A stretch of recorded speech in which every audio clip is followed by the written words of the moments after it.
नरेंद्र मोदी जी का काम आपके ध्यान को इधर उधर करने का है। घबराए हुए हैं, डर गए हैं, क्योंकि जानते हैं कि इलेक्शन हाथ से जा रहा है। जैसे ही मैंने ये देश के एक्सरे की बात की, नरेंद्र मोदी कांपने लग गया। उसकी आदत है, जैसे उसको डर लगता है ना, वो झूठ बोलना शुरू कर देता है। और नरेंद्र मोदी जी का काम आपके ध्यान को इधर उधर करने का है। घबराए हुए हैं, डर गए हैं, क्योंकि जानते हैं कि इलेक्शन हाथ से जा रहा है। और इलेक्टोरल बॉन्ड्स में इतनी चोरी हुई है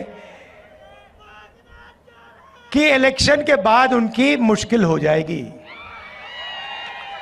तो घबराहट में है, तो एक के बाद एक झूठ बोल रहे हैं।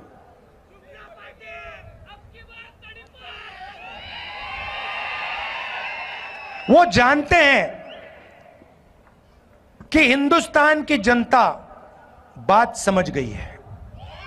वो जानते हैं कि हिंदुस्तान की जनता इस चुनाव में संविधान की रक्षा करने के लिए खड़ी हो गई है।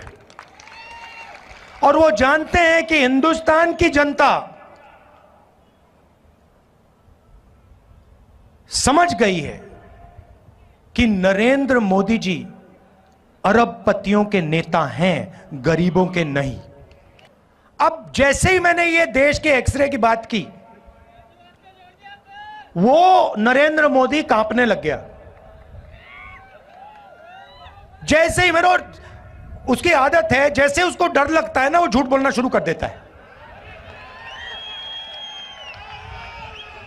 जैसे ही उसको डर लगता है, वो कभी पाकिस्तान की बात करेगा, कभी चाइना की बात करेगा। तो एक के बाद एक झूठ बोल रहा है। मगर इस बार नहीं निकल पाएगा। यह साधारण चुनाव नहीं है, क्योंकि इस चुनाव में पहली बार, आजादी के बाद पहली बार एक ऐसी पार्टी है जो संविधान को खत्म करना चाहती है। उनका लक्ष्य सिर्फ चुनाव जीतने का नहीं है, उनका लक्ष्य हिंदुस्तान के कॉन्स्टिट्यूशन को, हमारे संविधान को खत्म करने का है। और हमारा लक्ष्य, कांग्रेस पार्टी का लक्ष्य, इंडिया अलायंस का लक्ष्य संविधान को बचाने का है और लोकतंत्र को बचाने का है।